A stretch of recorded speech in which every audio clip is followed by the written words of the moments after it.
Bonjour ou bien bonsoir, tout dépend de l'heure à laquelle vous me regardez. Je vais faire une vidéo très atypique. Cette vidéo sera différente de mes précédentes vidéos. Cette vidéo va parler de quelque chose qui se passe dans une religion qui prend souvent des positions très anormales dans la société. Je vais parler d'une religion que tout le monde connaît et avant d'aller un peu plus dans le détail, je vais vous montrer quelques images, peut-être que vous aurez déjà une idée de quoi il s'agit. Alors, regardons ces images. Alors, si je vous parle de EXGW, est-ce que vous avez une idée? Si vous voyez déjà ces images, peut-être vous avez une idée. C'est une religion très connue. Le EX veut dire X et GW veut dire Jehovah Witness. C'est les témoins de Jéhovah. Alors, pourquoi je fais cette vidéo? Je suis un peu surpris. Depuis un certain temps, il y a plusieurs vidéos, plusieurs sites plutôt, ou bien plusieurs anciens témoins de Jéhovah postent des vidéos en ligne, souvent en anglais, expliquant leur départ de la religion des témoins de Jéhovah et le pourquoi. Il y a des raisons diverses, mais je suis curieux que ça se passe un peu plus en anglais. Je ne sais pas si c'est le cas aussi dans les pays francophones. Donc, j'étais un peu surpris. Donc, j'ai pensé faire cette vidéo, question de voir un peu les réactions des uns et des autres, si cela se passe aussi dans les pays francophones. Donc, si vous voyez les chiffres ici, il y a plus de 9000 vidéos postées. Et à chaque fois, vous voyez ça, il y a 5 jours, il y a 9 jours, 7 jours, et ainsi de suite. Donc, après chaque jour, il y a des gens qui postent des vidéos expliquant leur départ de cette religion. Et il y a plus de 575 chaînes. Ça, c'est ceux qui postent des vidéos. Qu'en est-il de ceux-là qui ne postent pas de vidéos? Point d'interrogation. Donc, j'étais un peu surpris. Voilà pourquoi j'ai pensé à partager, faire une petite vidéo juste pour me poser des questions, nous poser peut-être des questions. Qu'est-ce qui ne va pas chez les témoins de Jéhovah? Qu'est-ce qui fait qu'il y a des départs en masse comme ça dans certains pays? Et ici, il y a des histoires aussi drôles, hein, si vous passez là-dedans. Là, par exemple, j'ai suivi cette histoire. Donc, cette vidéo, par exemple, cette personne explique que la personne a travaillé chez un témoin de Jéhovah et le propriétaire de la société était un témoin de Jéhovah lui-même et cette personne, le responsable donc, a employé souvent des témoins de Jéhovah en majorité. Donc, la priorité était donnée aux témoins de Jéhovah. Donc, quand lui, il a arrêté d'être témoin de Jéhovah, alors on l'a enlevé de l'église. Donc, ils appellent ça en français, je ne sais pas trop, disfellowship. Ça, c'est en anglais. Donc, disfellowship, c'est quand quelqu'un, vous ne priez plus ou bien vous avez fait un péché que le témoin de Jéhovah estime être très grave. Donc, il vous enlève de la religion. Et quand ils vous enlèvent de la religion, ils interdisent aussi les autres témoins de Jéhovah d'être en contact avec vous. Donc, c'est très recommandé. Surtout, en Afrique, je ne voyais pas trop ça. Peut-être parce que nos communautés sont tellement mélangées que c'est très difficile de se dire à quelqu'un de ne plus être en contact avec une autre personne. Vous pouvez écrire en bas des commentaires si ça se fait, je ne sais pas trop.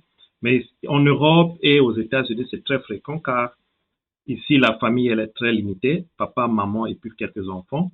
Donc, quand un témoin de Jéhovah est disfellowshipped, donc, il n'a plus de contact même avec ses propres parents. Il refuse parfois de parler à l'enfant ou à la maman, ainsi de suite. Alors, cette histoire ici parle de ce monsieur qui perd son droit ou qui refuse de devenir témoin ou de rester témoin de Jéhovah. Et le propriétaire donc de la compagnie, au lieu seulement de laisser séparer la compagnie et la religion, mais le propriétaire de la compagnie, là où il travaille, va le licencier aussi. Donc, parce qu'il n'est plus témoin de Jéhovah, donc on l'enlève du boulot au même moment. Donc, voilà un peu. Il y a plein des histoires comme ça. Cette histoire a été postée il y a 9 jours. Et il y a plein des histoires un peu atypiques. Je ne sais pas si ça se passe aussi chez nous en Afrique. Et il y a une autre histoire très intéressante que j'ai trouvée. Bon, intéressante dans le sens que c'est anormal. C'est l'histoire de ce jeune. Il est de la Zambie, d'origine zambienne. Toute la famille, comme souvent les témoins de Jéhovah le font, ils font en sorte que les enfants soient automatiquement enrôlés d'une certaine manière. Donc, ce jeune homme était, toute la famille témoin de Jéhovah. Il est parti en Russie pour faire les études. Bon, il était chanceux car les témoins de Jéhovah n'encouragent pas trop les grandes études. Donc, lui, il est parti en Russie et de la Russie, il s'est retrouvé en Angleterre. Et en Angleterre, il parlait un peu le russe et avec les diplômes qu'il avait, donc la société, c'est comme ça que les témoins de Jéhovah appellent la religion. Donc, la société a pensé qu'il pouvait utiliser ces diplômes pour le bien de la religion, dans le sens que il était maintenant volontaire dans le service de transfusion sanguine. Une histoire intéressante. Donc, il se retrouve dans le service de transfusion sanguine. Cela veut dire quand quelqu'un a besoin d'une transfusion sanguine, puisqu'il est interdit, ou il était interdit aux témoins de Jéhovah d'avoir la transfusion sanguine, la loi a été un peu modifiée. Ils peuvent maintenant avoir une certaine forme de transfusion sanguine, pourvu qu'il soit seulement des globules blancs, je pense, mais pas les globules rouges. Donc lui, on l'avait donc encouragé, être volontaire, à aller convaincre les médecins pour que les médecins trouvent d'autres moyens au lieu de faire la transfusion sanguine. Et malheureusement, dans certains cas, ça peut entraîner à la mort suite à des complications. Donc lui, il a travaillé de là-bas, je ne sais plus combien de temps. Dans son histoire, il est, je crois, 2 ans, je ne sais pas trop. Alors, en travaillant là-bas, et son travail, c'était de convaincre les médecins qu'ils ne fassent pas de transfusion sanguine quand il s'agit d'un cas de témoin de Jéhovah. Malheureusement ou heureusement, en Angleterre, les autorités, il y a un système là-bas où les autorités judiciaires peuvent imposer une transfusion sanguine, même si vous êtes contre, car ils doivent sauver votre vie. Et lui, aujourd'hui, n'est plus témoin de Jéhovah. Il regrette avoir fait ce travail pour les témoins de Jéhovah. Et il est, heureusement, pour lui plutôt, il est un peu heureux qu'il n'y ait pas eu de morts pendant la période où il était en charge de ce service dans cet hôpital, en fait. Mais il y a parfois des morts dans d'autres hôpitaux quand un des témoins de Jéhovah s'entête à ne pas avoir une transfusion sanguine et que la famille aussi appuie cela. Donc voilà un peu, je pensais juste faire une vidéo, question de vous demander un peu, est-ce qu'il y a un mouvement comme ça aussi, soit en Afrique, en France, où les témoins de Jéhovah postent des vidéos un peu de leur expérience dans la religion, et une fois qu'ils sont sortis, voilà. Maintenant, le problème c'est que il est fortement encouragé aux témoins de Jéhovah de ne pas regarder ce genre de vidéos. Donc, les vidéos postées ne sont souvent regardées que par les non-témoins de Jéhovah, ou bien ceux-là qui sont sortis, les ex-témoins de Jéhovah. Mais ceux qui sont encore dans la religion, c'est ceux qui ne vont pas de regarder ceci, car on leur dit que c'est le démon si vous venez à suivre ce genre de vidéos-là. Donc voilà un peu, il y a plein d'histoires, donc je voulais juste faire une courte vidéo, question de voir un peu, est-ce que ce mouvement de ex-JW, donc les anciens témoins de Jéhovah, existe aussi en France. Vous pouvez voir celle-là, elle est toute contente en train d'expliquer un peu comment elle a pu s'en sortir de la religion en fait, car c'est très très difficile quand vous êtes témoin de Jéhovah de sortir de cette religion. Donc voilà un peu pourquoi j'ai fait cette vidéo.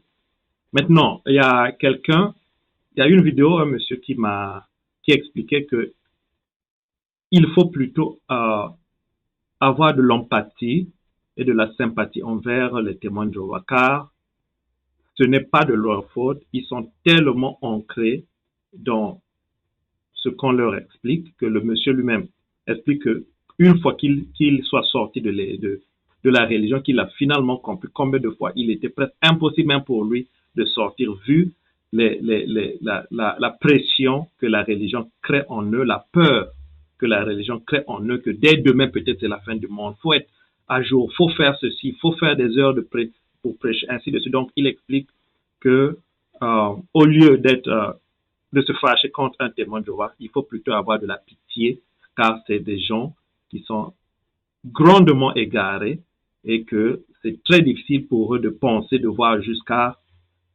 3 fois par semaine, on leur répète, la fin du monde peut être demain, donc c'est cette peur-là. Et voilà un peu, donc voilà, si vous avez aimé, vous avez des questions, vous avez des choses à partager aussi. Je suis un peu curieux de savoir comment ça se passe. Voilà un peu ce que je voulais dire. Merci. Alors, c'était juste une courte vidéo. Si vous avez aimé, tant mieux. Alors, n'oubliez pas de partager la vidéo. Et si vous avez aimé cela, cliquez like et abonnez à ma chaîne. S'il y a aussi des questions, n'oubliez pas de poser des questions que je puisse faire d'autres vidéos dans ce sens. Sinon, à la prochaine et regardez les autres vidéos que je suis en train de créer. Bye.